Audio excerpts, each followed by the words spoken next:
The person you were last year is not the person you are today. And that simple fact is the source of every strange discomfort you have been feeling. Most people don't realize this.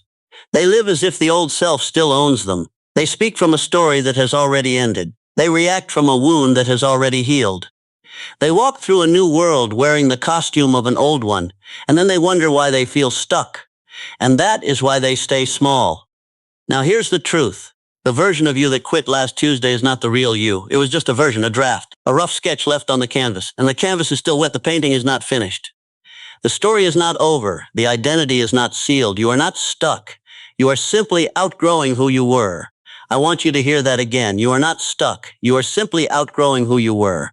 For years, perhaps, you have felt the friction, the strange discomfort of being too big for the life you built, the unsettling pain of outgrowing your own habits, the quiet shame of knowing you are capable of more than what you are doing. Most people feel this, and they call it exhaustion. They call it burnout. They call it getting older. They blame the wrong thing. They misread the signal. They interpret a beginning as an ending. Pause. They fail because of the story they tell about the feeling. The truth is simple. That friction is not a sign that something is wrong with you. That friction is a sign that something is becoming new.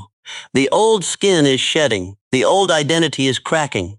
The old blueprint is being redrawn by a hand you did not know was yours. Let me put it this way. A muscle does not grow during the lift. It grows during the ache that follows. A blade is not sharpened by the soft side. A bricklayer does not build a wall without laying each brick separately. An architect does not skip the blueprint before the skyscraper rises. And so when you feel the strange restlessness of being too big for your current life, you do not retreat. You lean in. But here's the truth. Most people retreat. They settle. They choose the comfort of the familiar over the terror of the new. They rebuild a smaller version of the old self so they can feel safe again. They trade growth for predictability. They shrink to fit the room instead of expanding the room to fit them. And that is the real failure. Not that they did not succeed, that they refused to outgrow themselves. You are not stuck. You are in transition. Now let me walk you through the inner architecture of what is happening and what you must do about it. There are 5 movements ahead. Each one is a door. And when you step through all 5, you will not be the person who started this video. The first movement is this. The old self must die. You cannot outgrow what you refuse to release. You cannot become a new person while clutching the corpse of the old one. And most people do this without realizing it. They tell the same stories at dinner. They keep the same grudges in their chest. They defend the same small choices. They dress in the same identity even though the body underneath has changed. This is the hidden cause of stalling. The real you wants to grow. The false you wants to stay safe, and every day there is a small battle. The question is which one you feed. History remembers a few who chose to bury the old self with dignity. Walt Disney was once a young man in Kansas City, bankrupt, fired from a newspaper because his editor told him he lacked imagination. Imagine hearing that sentence. Imagine being told by someone who claimed authority over your gift that you had no gift. Most people would have absorbed that sentence and lived by it for the rest of their lives. They would have made the editor's verdict their identity. They would have walked out of that office and never picked up a pen again. But Disney did not. He let that version of him die. He took the failure, the judgment, the poverty, and he buried them in a small rented studio where he began drawing mouse ears on scraps of paper. He did not mourn the old Walt. He gave him a funeral. He did not argue with the editor's verdict. He replaced it with a larger one. And from the ashes of that buried self, he built a kingdom that still stands today. The new self can only rise after you bury the old one. So what do you do today? Take 10 minutes. Write down 3 traits of the old version of you that no longer serve. 3 behaviors. 3 stories. 3 identities you keep carrying like suitcases from an old life you no longer live. Then close that list. Thank it. Put it in the past. Decide on paper what you are letting go of. The old self needs a coffin as much as it needs a goodbye. The second movement is this. Burning desire awakens everything. When the old self is buried, what replaces it is not peace. What replaces it is hunger. A clean, sharp hunger. The kind of hunger that wakes you up at 3 in the morning. The kind of hunger that makes a 50-year-old milkshake machine salesman walk into a small diner in California and decide to franchise a single hamburger stand into the entire world. Ray Kroc was a milkshake machine salesman in his 50s. He drove from one drive-in to another in a worn car, pitching a clumsy device that nobody seemed to want. He had been told he was too old to start anything new. He had been told the dream was foolish. He had been told the world was already set. He had been told the golden arches were a gamble. And he heard all of it, and none of it stopped him. He did not let the world define the size of his hunger. Because desire is not a feeling. Desire is a magnet. The way iron filings orient themselves toward a magnet, your life will orient itself toward what you truly want. The trick is that you have to want it with such clarity that the magnet is undeniable. Kroc wanted one thing. He wanted his name on every corner of America. And so he walked and talked and failed and walked again until the world bent toward him, until the magnet drew the iron. The truth is simple.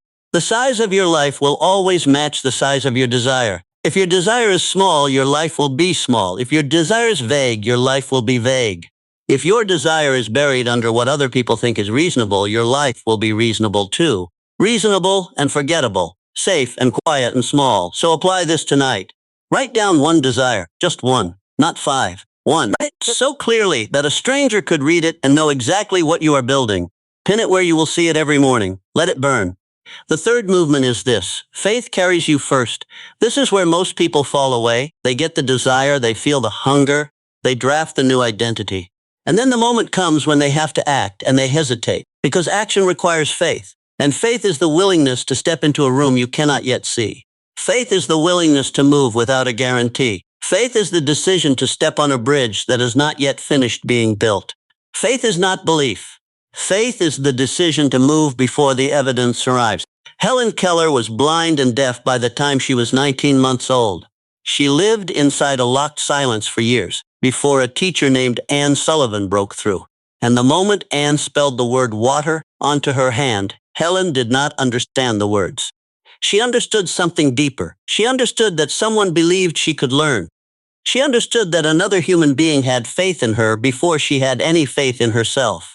But here is the part the world forgets. Helen had to choose to trust Anne before she had any proof. She had to reach out into the dark before she knew what she would find. She had to act as if the world were intelligible before the world told her it was. The breakthrough was not Anne's gift to Helen. The breakthrough was Helen's decision to move first into the unknown. Faith is the bridge you build by walking on it. So the test for you is small. Pick one thing you have been postponing, not the biggest thing, a small thing, a phone call, a paragraph, a 5-minute decision. Then do it before the evidence arrives.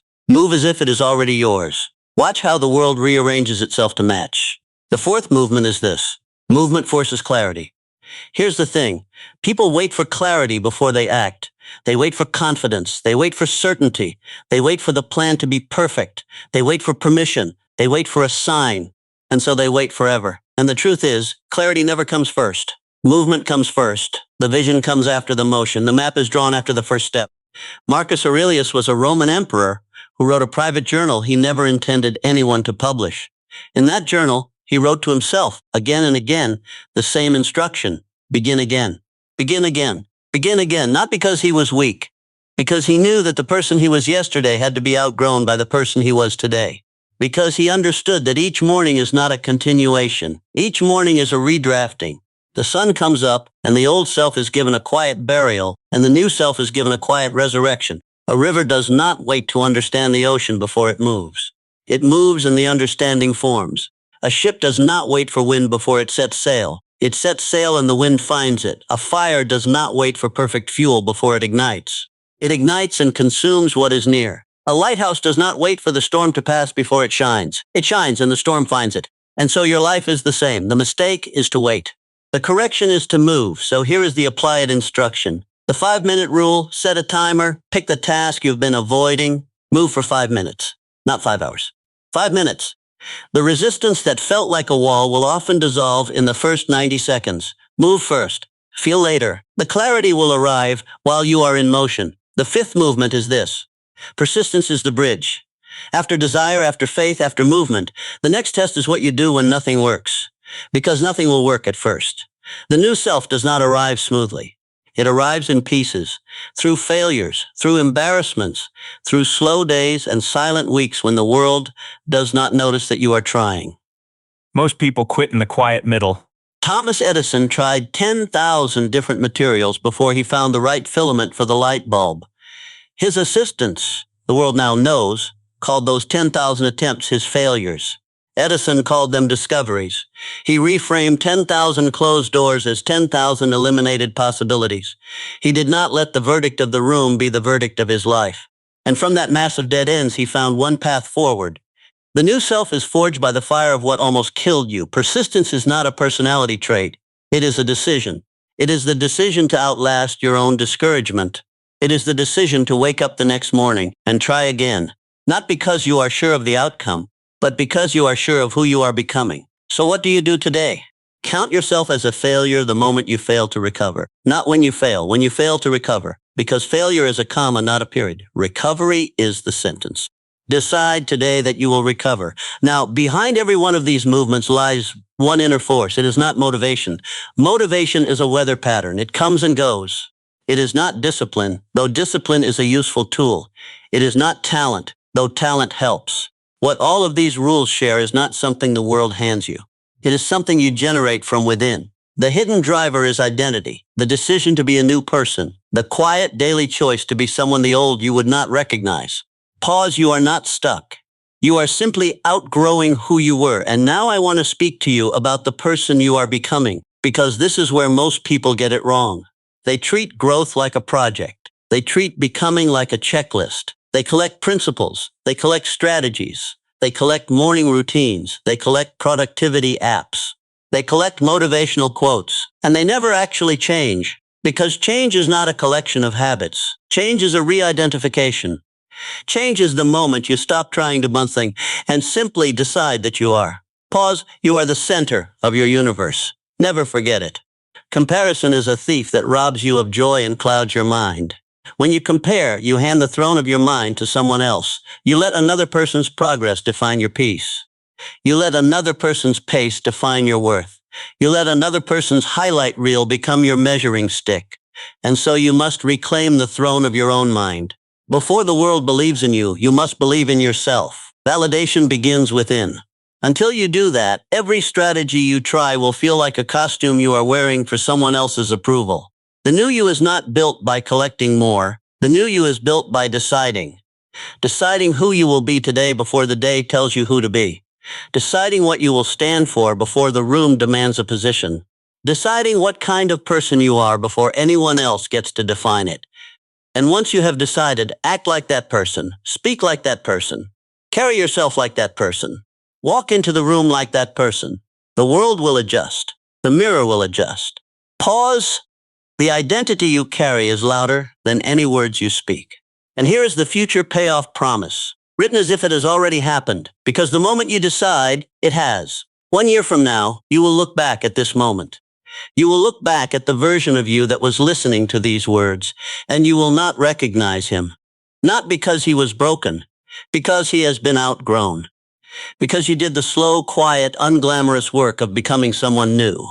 Because you decided. Because you refused to let the old verdict be the last verdict. Because you buried the old self, and you fed the hunger, and you stepped into the dark, and you moved before you were sure, and you outlasted the silence. Because you stopped waiting, and you stopped making excuses, and you started doing. Pause. You are not stuck. You are simply outgrowing who you were. Everything changes the moment you decide. Reclaim the throne of your own mind.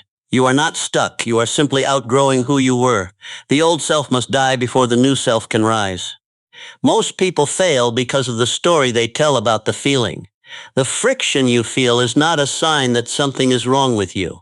The size of your life will always match the size of your desire. Faith is not belief. Faith is the decision to move before the evidence arrives. Move first, feel later. The clarity will arrive while you are in motion. Most people quit in the quiet middle. The new self is forged by the fire of what almost killed you. Failure is a comma, not a period. Recovery is the sentence. Behind every principle lies one inner force, identity. Comparison is a thief that robs you of joy and clouds your mind. Validation begins within. You must reclaim the throne of your own mind. Before the world believes in you, you must believe in yourself. You are the center of your universe. Never forget it. The identity you carry is louder than any words you speak. Decide who you will be today before the day tells you who to be. Stop waiting. Stop making excuses. Start doing.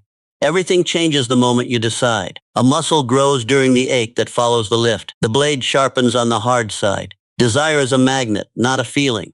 You cannot outgrow what you refuse to release. The new you is built by deciding, not collecting. Persistence is a decision, not a personality trait.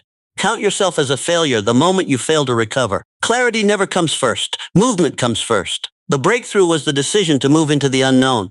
You are the draft of a painting still being made. Your discomfort is the symptom of expansion, not the verdict of doom. The editor's verdict did not become his identity. He did not let the world define the size of his hunger. 1 year from now, you will not recognize who you were today. The old verdict does not have to be the last verdict. Outgrowing yourself is not optional. It is required. You are not stuck. Outgrow who you were. The old self must die. Stop waiting. Start becoming. Force yourself to grow. YouTube Shorts. Outgrow yourself. Personal growth. HES mindset. Becoming. Self-improvement. Instagram Reels. Mindset. Self-growth. Growth mindset. Personal growth. Becoming the new you. TikTok. Growth mindset. Outgrow yourself. Self-improvement mindset. Becoming. This is a long-form spoken meditation on outgrowing the version of yourself that no longer fits your life. Drawing from the philosophy of Napoleon Hill and the lived examples of Walt Disney, Ray Kroc, Helen Keller, Marcus Aurelius, and Thomas Edison, it offers a 5-movement framework for forcing yourself to evolve past the identity you have been carrying. The thesis is simple. You are not stuck. You are simply outgrowing who you were. Inside this narration, you will move through 5 movements. The old self must die. Burning desire awakens everything. Faith carries you first. Movement forces clarity. And persistence is the bridge between who you are and who you will be. And discover the single hidden driver behind them all, identity. If you have felt the strange friction of being too big for your current life, this video is for you. Decide. Everything changes the moment you decide.